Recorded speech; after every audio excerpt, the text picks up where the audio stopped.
Greetings and welcome. My name is Karen Plant, and you are in a session called Checking for Authenticity of Student Work in Today's Technology-Filled World. I'm so glad you could join us today. This session is part of the EdTech Summit on January 30th, and it is the new year, and it is a very exciting time for technology and education, and I'm so glad you could join us.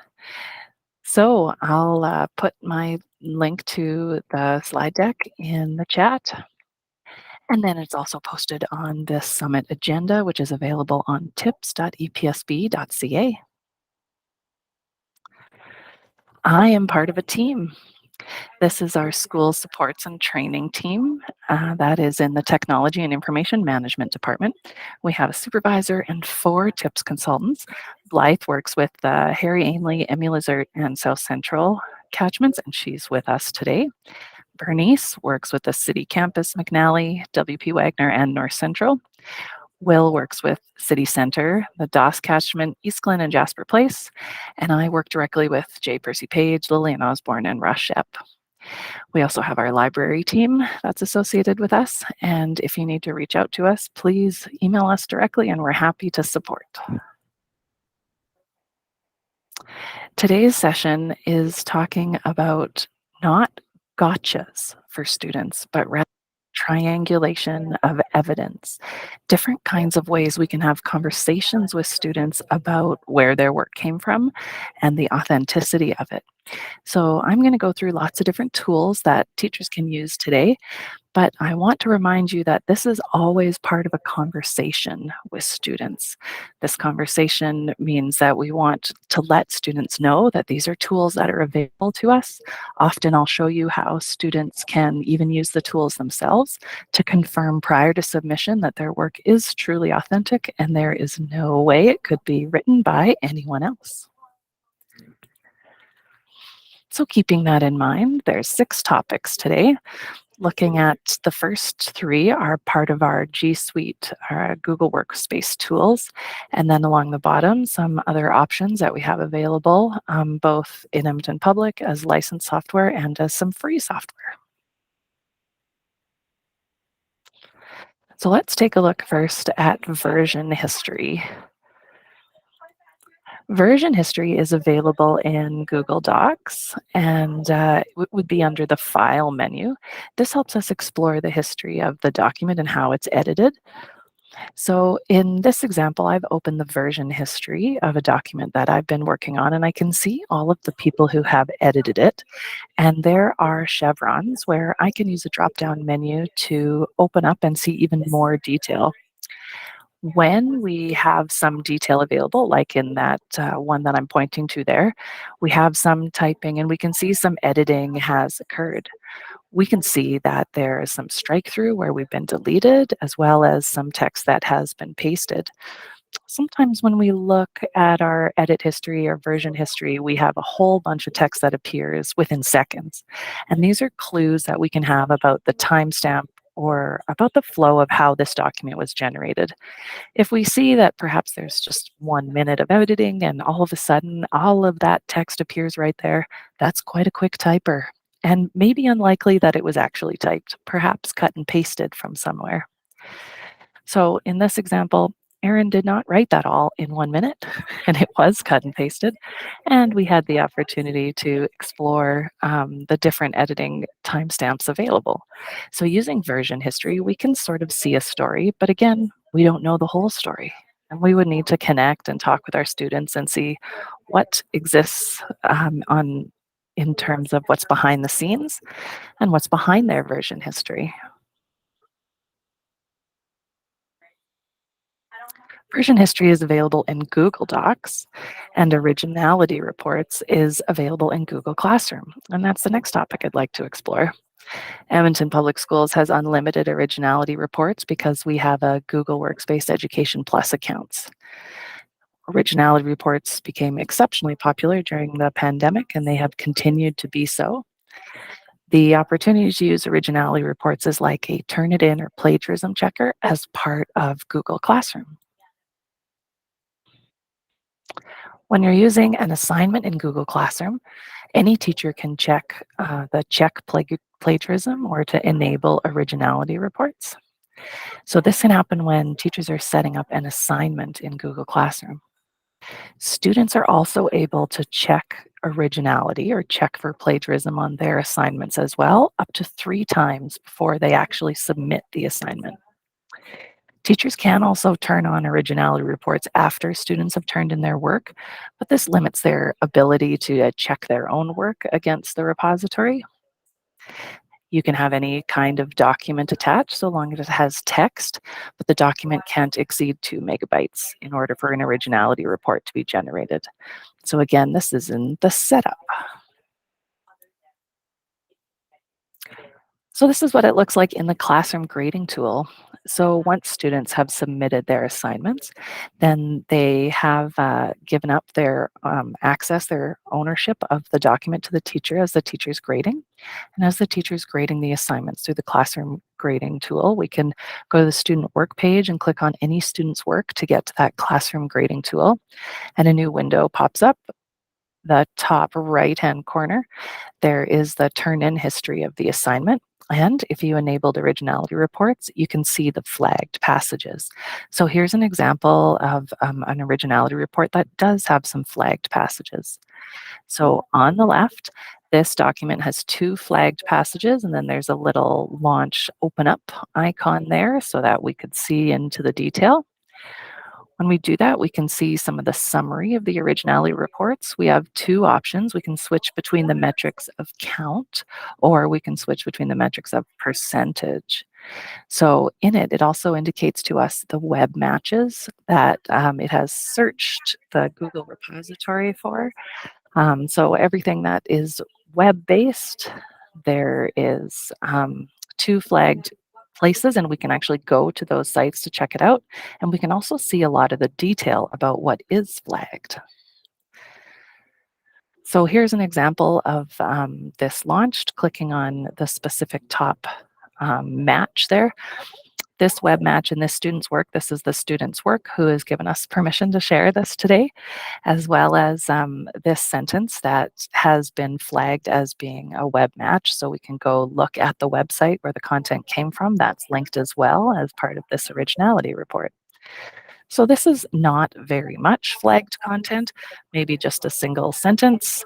And this would be a great opportunity to have a conversation with the student that perhaps it was, an option where they were looking at something, sort of remembered it. Did they cut and paste it? Conversations are very important in this regard. Teachers using professional judgment regarding the severity of the plagiarism was important when Google developed this because, again, it needs to have a conversation. Another fantastic feature of Originality Reports is the option to have a school match. So we have this available in Edmonton Public Schools as well. Checking against certain submissions against the corpus of all of the work that has been submitted using Originality Reports. This helps match whether or not another student, even at a different school, has submitted work that matches. So students' work is copied to the corpus so that it can be compared. So other teachers can't see your students' assignments or see into your Google Classroom or anything like that, but rather it lets you know the student name and what the content was that was matched. So the only way that we can have built up this corpus of matches here is if teachers are using originality reports. So when a teacher checks originality report, then we build this repository. And we can't do that unless teachers are using the tool. So we very much encourage you to keep that checked off. So school matches are enabled for Edmonton Public, and so long as it's a text file, file types can be supported. So the matches from Edmonton Public that show up here in this picture is 5 flagged passages, which was a significant amount of this document. This is a summer school document, and the student also gave us permission to use this and did say, yeah, I definitely thought I could submit my friends, and it didn't work. The importance of letting students know in advance about this is key. the school matches will show up when they run originality reports as well. So had the student run an originality report on their document prior to submission, they would have known the teacher was about to see that, yes, in fact, this is someone else's. I have redacted the student name for which the sources come from, but that's also available to see the actual student of where it came from. So the source, if you will. Originality reports do expire. They expire after 45 days, but they can be printed or they can be rerun again. So here's a sample of a printed originality report where I remove the student name. This originality report gives the count and the percentage of flagged passages. While this report can be printed and then saved, it definitely has the option to generate a conversation about where information comes from, what good citation is, etc. Are there any questions about originality reports?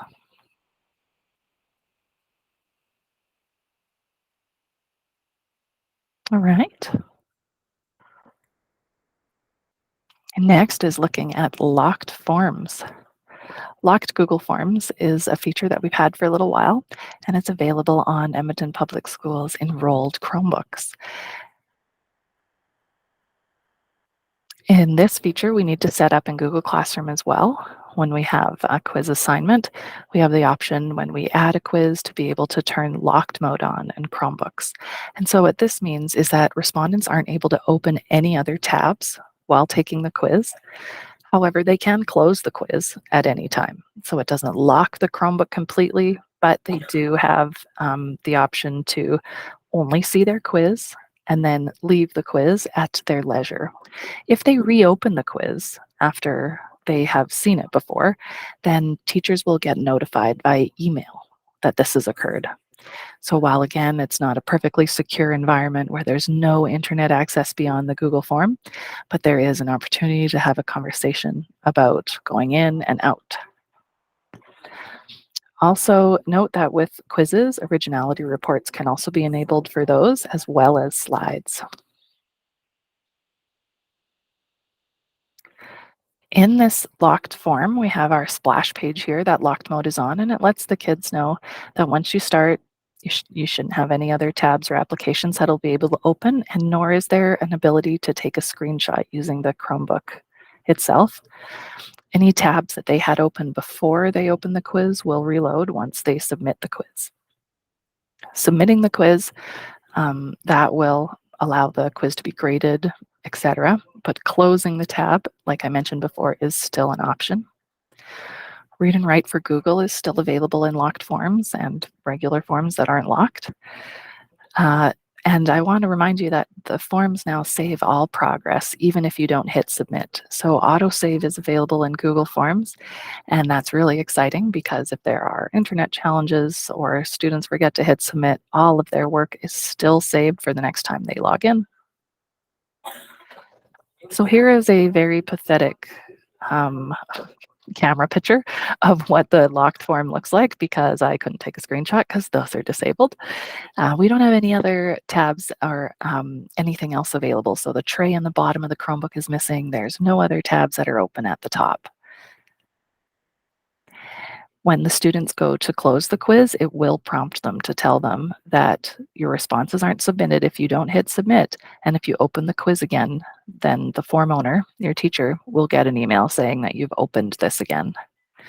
So another feature that we have where we can have a conversation with students about what their work is, what they're doing, why they're choosing those choices, and making sure that their work is truly theirs and not from anywhere else. This is an example of kind of email that the teacher would get indicating when the Chromebook quiz was opened and then when it was reopened. Remember that we have the option in Google Forms to turn off collecting responses so that we control the access to the form at the highest level. But when we want to make sure kids only have one shot and they are in the classroom with us using an Edmonton Public School Chromebook, this is a great feature.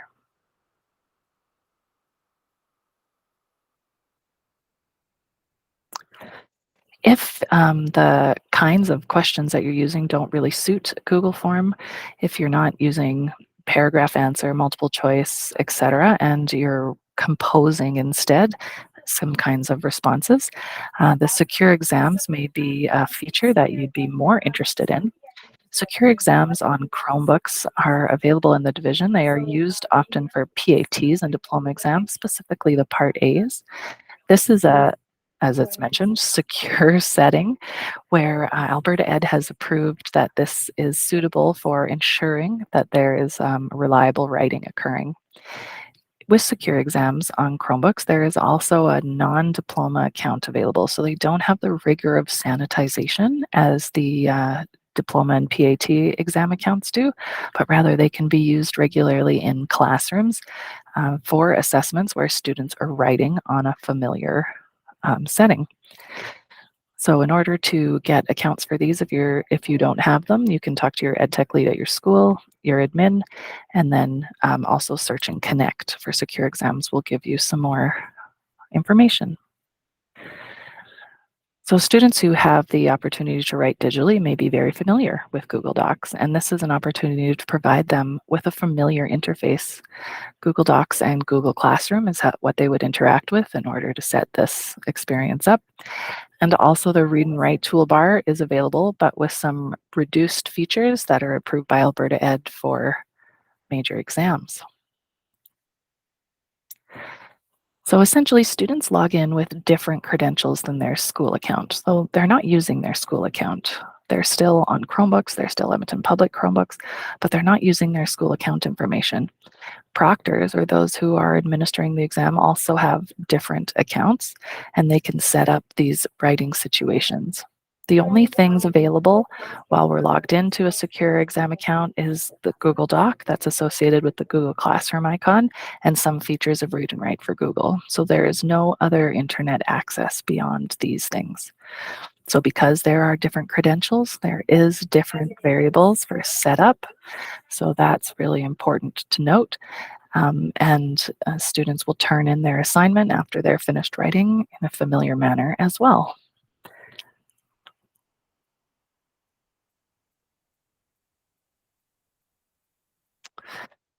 So we have the secure exams that provide a locked browser experience so that there's no other internet access from anywhere else.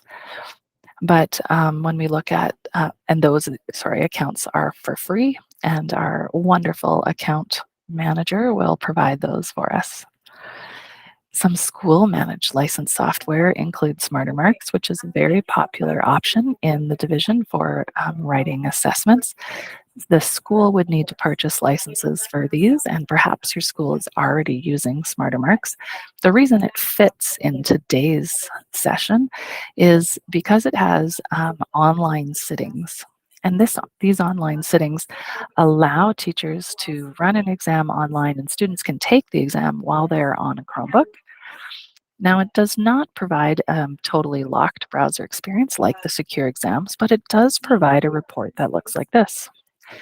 So you can explore students' progress through online attempts in this events view, which provides insight into how students did the test. So as time went on, what question did they go to? How long did they stay on that question, etc. Also, though, the gray areas indicate the time that the students were off of the tab. This off-tab behavior provides, again, a conversation about what students were doing. If they were clearly communicated to not be off tab, what happened? Why would they need to be off tab? Why were they going? In the instance of question 3, which is highlighted there, the student was off tab 2 times, and then they were working on that question for quite a while. Also available in online sittings for SmarterMarks is the opportunity to collect student reasoning for multiple choice and numerical response questions. So you can set the SmarterMarks exam so that students can provide that reasoning that's specific. It can be for every question on the test or just select ones. Then we have an opportunity for triangulation as students provide their reasoning why they chose that to be the correct response. Coupled with the off-tab assessments, the off-tab reporting that you see in the screenshot here can really help us understand, is this from the student's brain or not?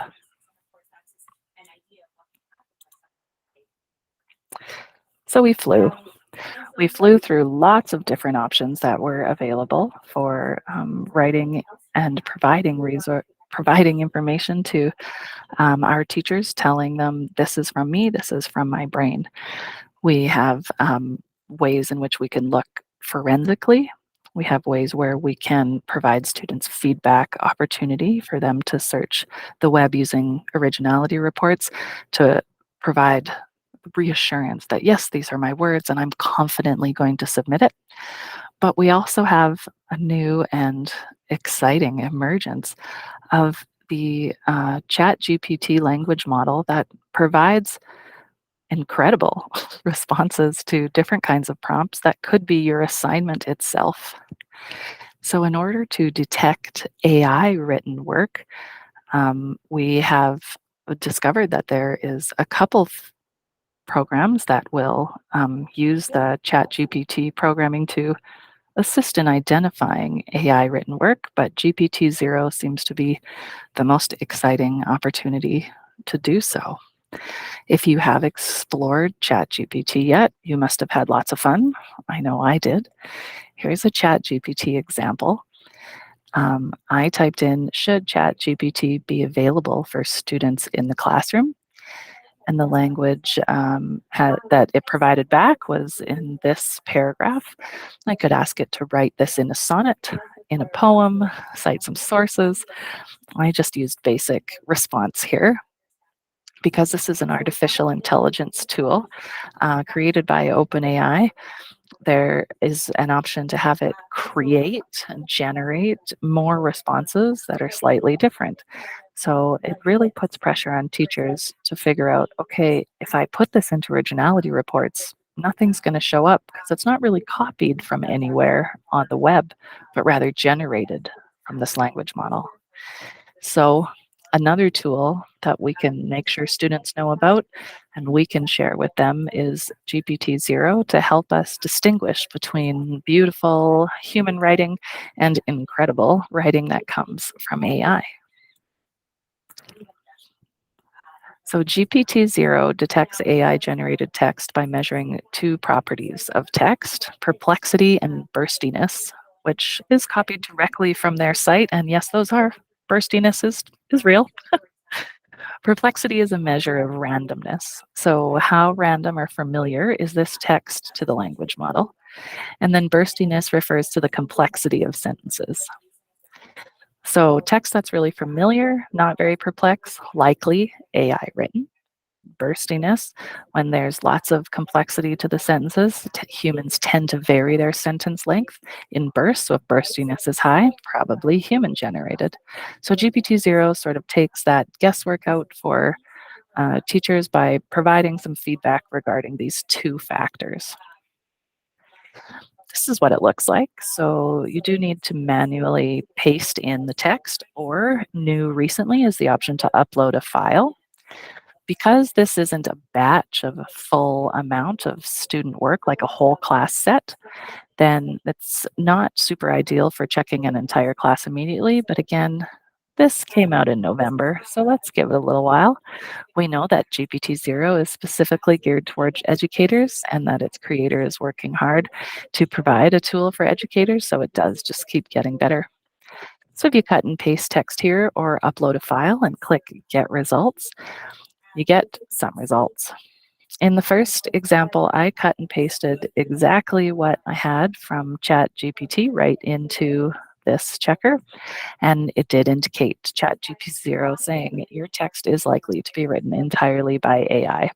It also highlights the sentences that are likely from AI, and we got a whole lot of highlighting. We have scores and statistics from perplexity and burstiness. So again, from my AI examples, the document's perplexity is not very random and it's not very bursty, pretty much just real basic. So this would indicate then that, yeah, not human generated.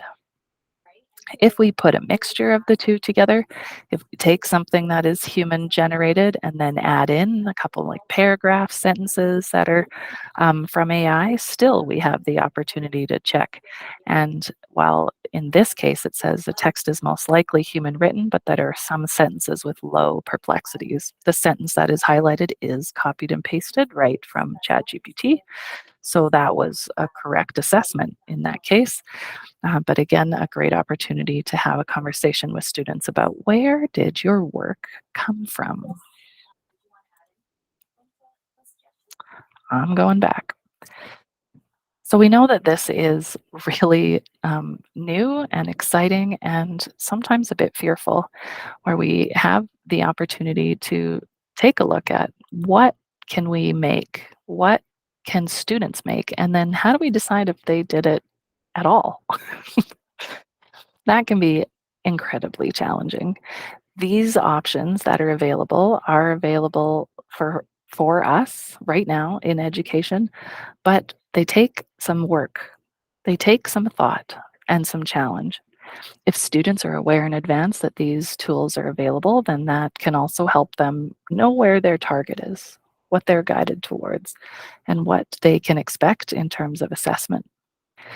When you're communicating your assignments, I challenge you to make sure that you use the fact that AI may not be part of your assignment. We know that ChatGPT can be an incredible resource for learning, and so maybe it is part of your assignment. But if you could clarify to your students in advance, then they can know, okay, yes, I will be able to leverage this incredible technology or not.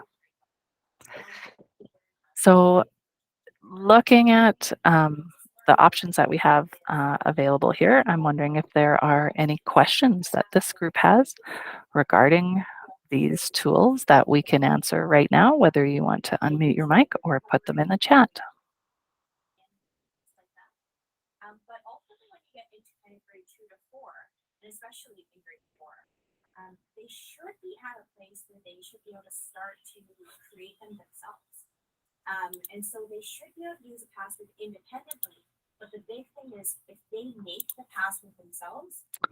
Super great. Then I'm happy to stick around after with my colleagues if you want to have any further conversation. And I appreciate you stopping by today as we talked about all the different ways we can check for authenticity of student work.